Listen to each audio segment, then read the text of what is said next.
Hey, now you've probably got the Polyend tracker and you're thinking, let's make some really cool drums on here, and I will say it does a pretty good job of that.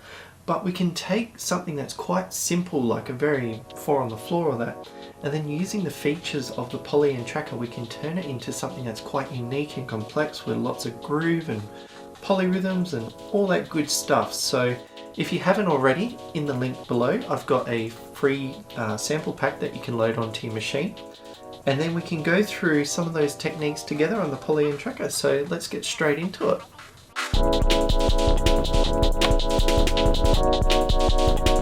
Before I start anything with the Polyend tracker in this tutorial series, I'm going to make a new project, and I'm also going to save it something. So we've got this nice little randomize button here.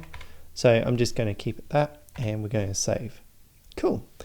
Next, what I want to do is pull in some samples so I've got something to work with. Now, before I download any of the samples to my instruments, what I like to do is a bit of housekeeping.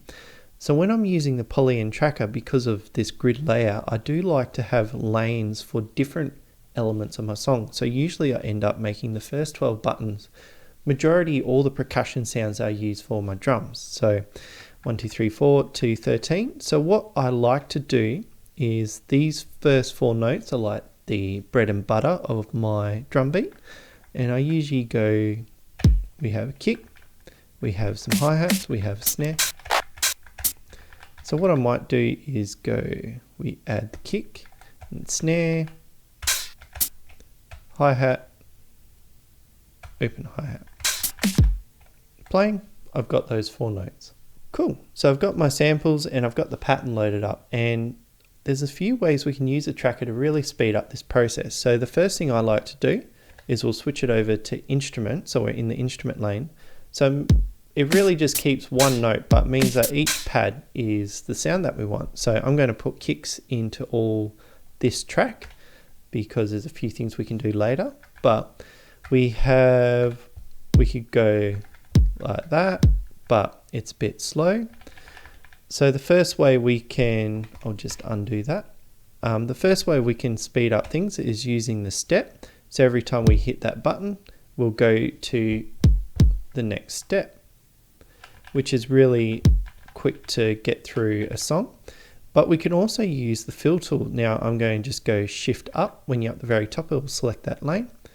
And I am going to use fill, and then we're going to go each 4 notes, constant, and we're going to go with the first one because I know that's my drum. And then if I play that, all the kicks are being filled out in my sequence. Now we can't do that same trick up here because we have to be up on the top note to select everything, and we want our snares to happen here. So we can use that step mode and set that to 8, and then we can put in our snares like that. So we've got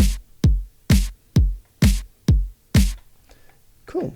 And same thing here, we could use the fill tool, or we can set it to 2, and then we can go.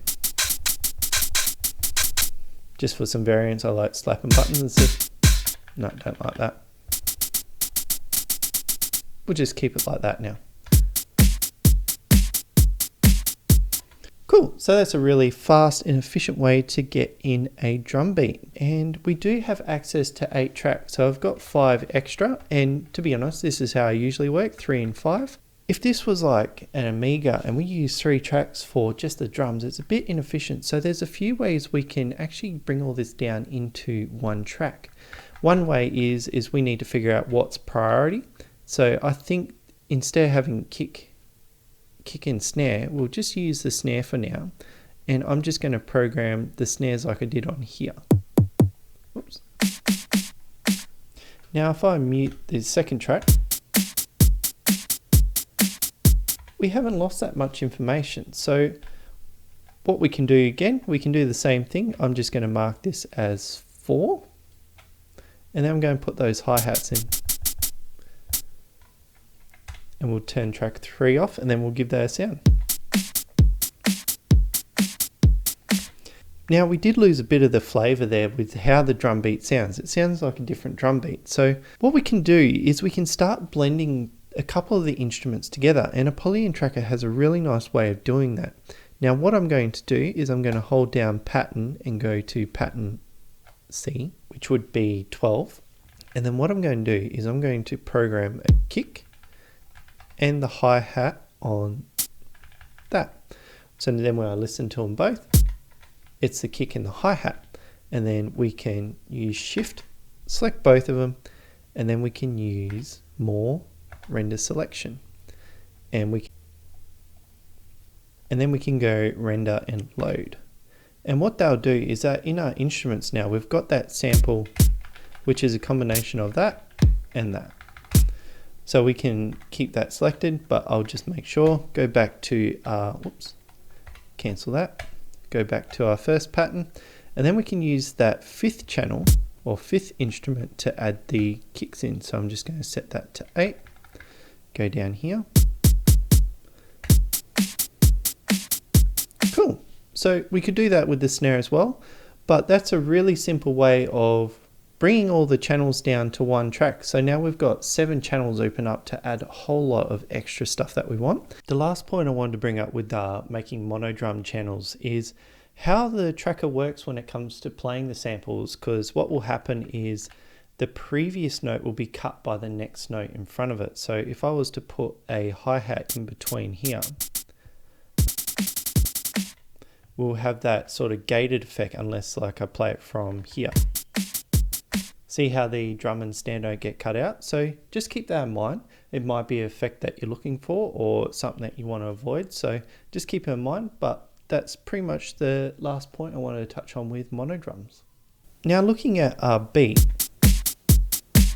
it sounds pretty static, like there's no variance in volume or anything that gives it a bit more of a human feel. So let's have a look at some of the effects that we can do to change that.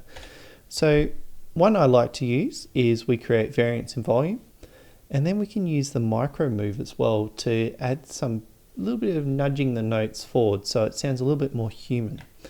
So instead of like manually going through and then we like change the value here, we know the second and fourth kick should be less volume. So what I'm going to do is set the volume here, and then I can use the touchpad or the pads to change the sound. So what I'm going to do is set that to 4. Now we know this one's going to be a big kick, and then we go a little kick, and then we go sort of a mid kick, and then a little kick. And I'll just draw in that pattern. And I'm not picking any value in particular. I'm just going to listen and adjust as I need. That is way too loud. Cool, so if we mute the other channel. So with the kicks done, I'm going to move on to the hi-hats, and I'm going to add like a high hit and then a lesser hit.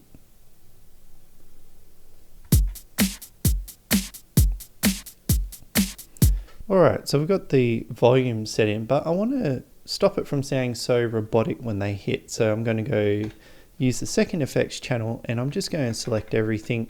And then in the fill tool, I'm going to use the note modifier. So each note that's on, we're going to add that micro move in a random amount, and we'll go from 0 to say something like 10. And then if we fill that in, some will be quite short, so they won't be noticeable, and then we have some that are quite long. So it just gives a little bit more humanizing to the sound.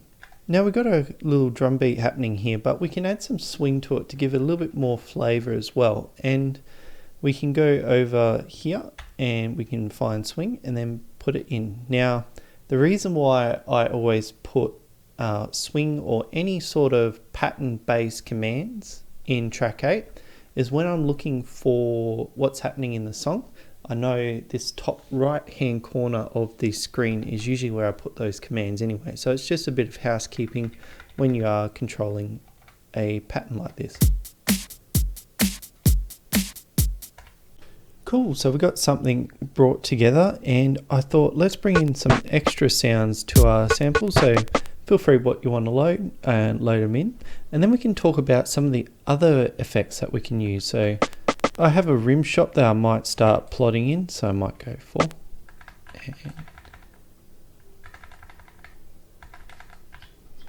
And let's have a look at some of the effects that we have. Like, we do have quite a few different ones in here. A really nice one, especially for notes that are leading, like this one that's leading straight in here. We do have a reverse effect there. And then really with this one, you've got forward or you've got reverse. Now, if we reverse it, it just gives that little bit extra niceness.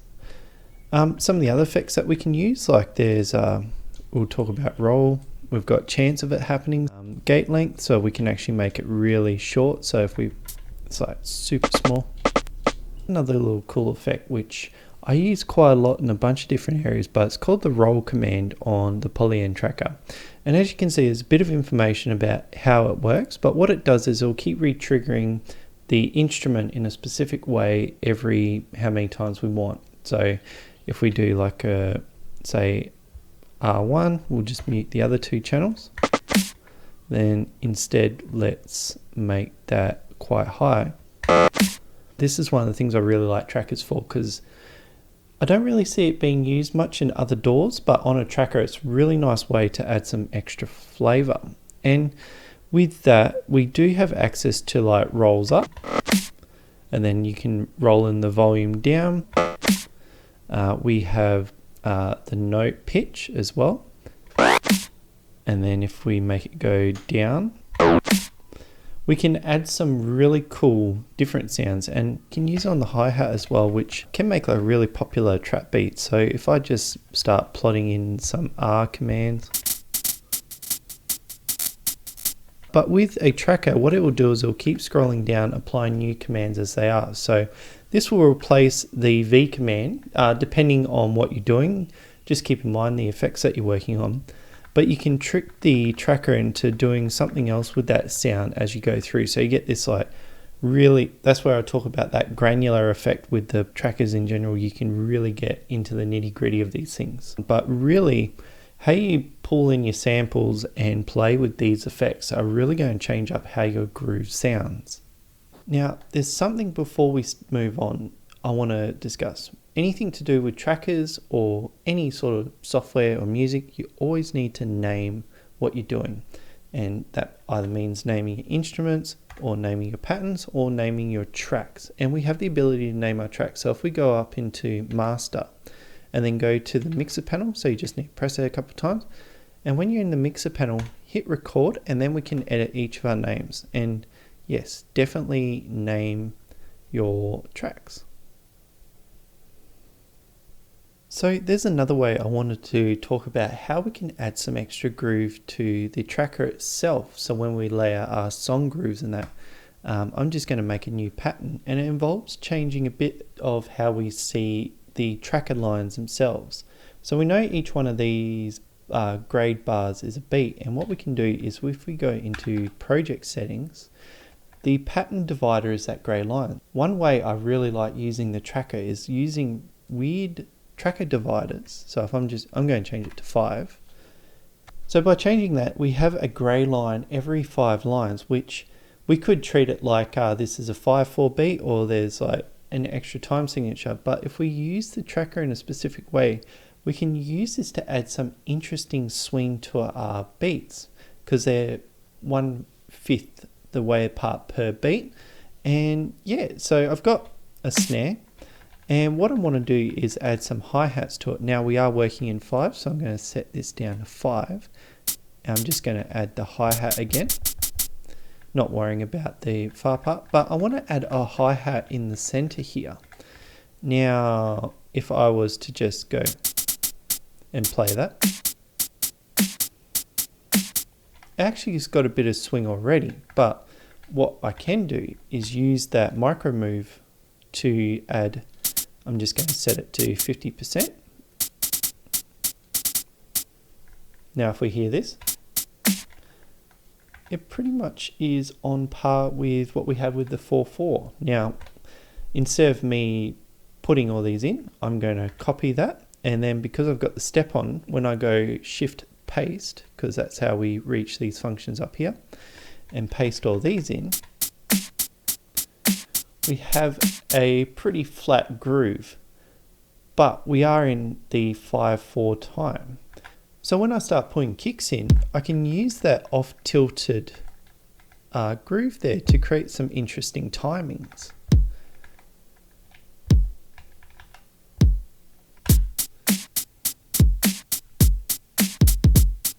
And if we slow that down, we got a lo-fi hip hop.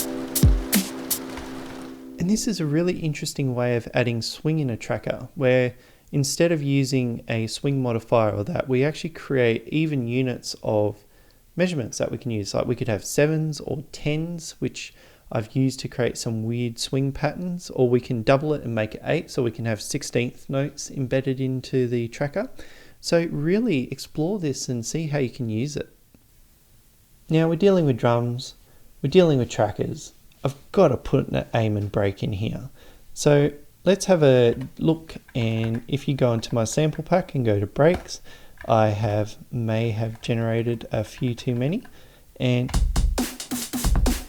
these were usually sampled from other records at the time. But what I'm going to do is go to number 10, and I'm just going to add that one in. And if we look at the waveform,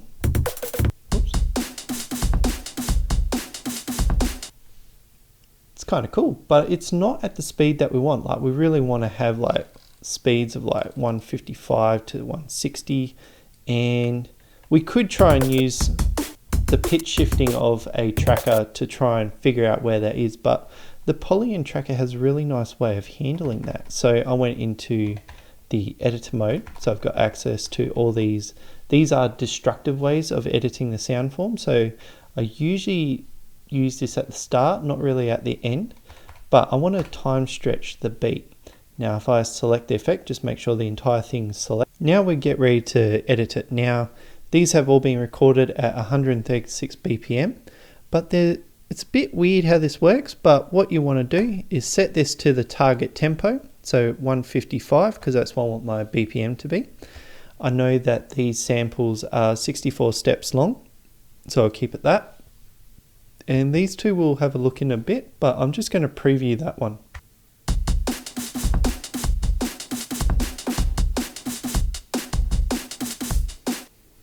Cool, so that sped it up, and then if I play it on C5, which is the normal, we've got it at our correct BPM, which I'm just going to set up here. And then next we want to go into sample playback. Now we could go into slice or beat slice. I'd like beat slice for any sort of beats. And we could go in here and start adjusting all the starts and stops, but the Polyend tracker has a really cool way of doing it. So if we hold shift, we'll bring up the equal slice menu. And then I'm just going to bump that up a bit to 16. So I want 16 equal steps. And then if I go equal slice, confirm,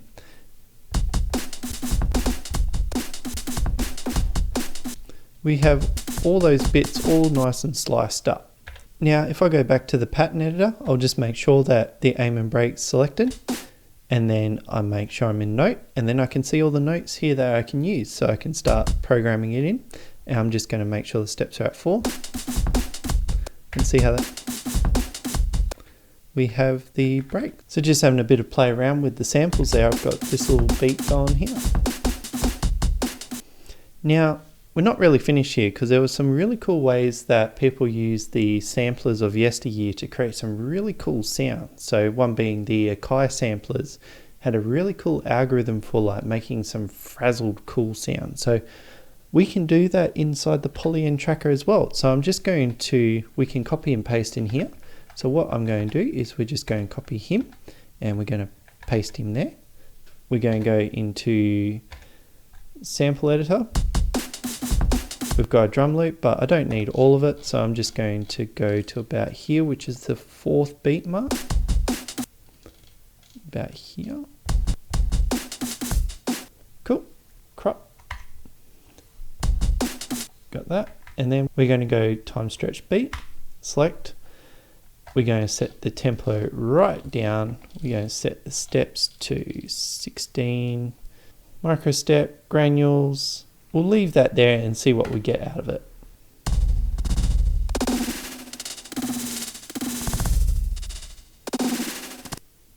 Now it sounds weird and funky, but if we apply that, go back into the sample playback, and instead of using beat slice, we'll go to slice. We'll make that 8, just so we've got some more room. So what's actually going on to create that weird warbly sound? Now this is part of granular synthesis, and it's a way of creating interesting timbres from pretty much nothing. So using the granular, if we change the position, we're literally just scrolling through the sound. Now those two sections, where it was the granular length and the micro move, are pretty much linked here. So the length here, as you'll see as we start scrolling out on the waveform, we got this bar that gets wider. If we bring that down,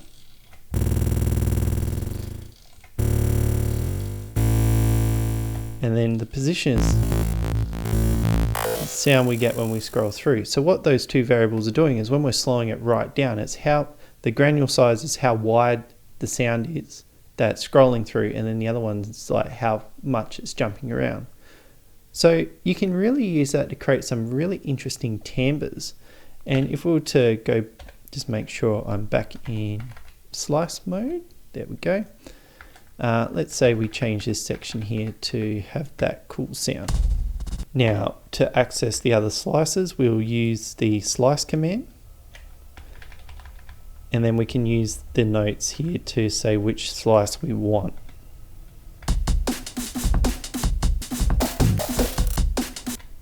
Cool, and that's just a little short demo of what really is quite a complex area. Like you can start adding some high pass filters in that, and then you can add extra drums on top of that to create some really interesting drum and bass. Now, there's something that's quite popular on YouTube, and I thought, why not show how we can use them on trackers? And that is adding polyrhythms. Now, polyrhythms is having one beat happening while another equally timed tempo is happening. So you hear things like 1 and 3, or 3 and 4, or things like that. And the first way we can sort of add that, so I'm just going to use the kick drum and the cowbell. We can add a polyrhythm by just changing the different ways we edit these steps. Now, using numbers that are divisions of 4 is quite easy to work with, but let's say we work with 3 and then we'll enter our notes in. So if we listen to this, it's quite an easy polyrhythm to get in, and as you probably notice, like this can go on indefinitely, which adds really cool rhythms and blends the gap between the different bars and sections that you're working on. But there's something I call a bit of a fake out, is when it really comes to that section there at the end. Now, we don't always have the luxury of having the lengths of patterns that we want. So what we can do is we can create a little rhythmic flare at the end to create a bit of a jump that goes into the loop again.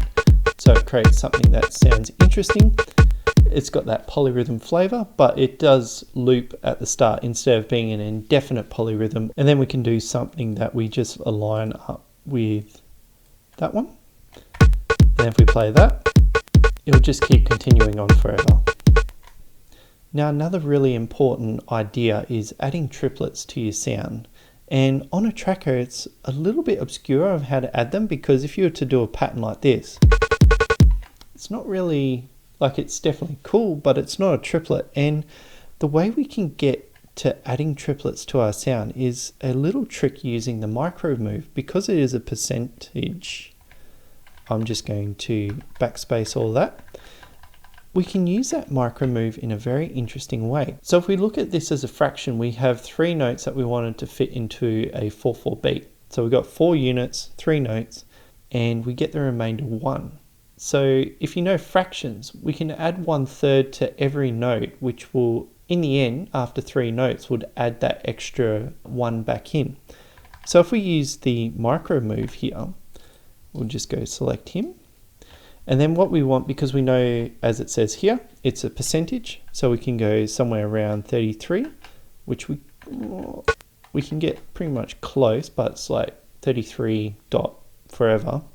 So I like adding a bit more on top of 66. So it evens out. Now, if we copy this beat here and just paste it a few times, if we listen to this, we got that triplet, which is pretty cool. It's a little bit more math to put interesting grooves on the Polyend tracker, or in trackers in general, but you can still get around a lot of the work. So what happens if I wanted a wider rhythm here? Like I've got 5 kicks, and let's say I wanted to add 7 in between. I know that the halfway point is going to be about here, so I could add a cowbell knowing that's going to be nothing.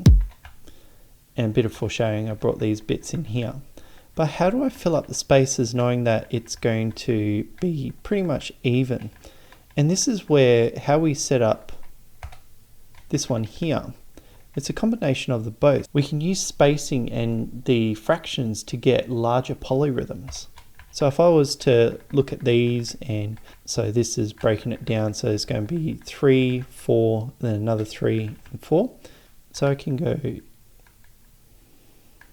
so I know these are even spacing, and I've skipped one, which is giving me that that's a third jump there. So if I listen to that, and then all I need to do is copy and paste that on there. So there's always a bit of a space to account for that extra 1 in there because we're adding it all together. So if I listen to that now, and just by itself, so we can create really complex polyrhythms with just what the tracker has to offer. Just thinking of how much of a fractions in between here and here. So like say if I said there's going to be 5 units in there, I know that these will need to add 1/5 on top of each one before the gap. But you can create some really complex grooves on this machine. Now that we've gone through all those bits, I thought let's bring it together and to make a little drum beat.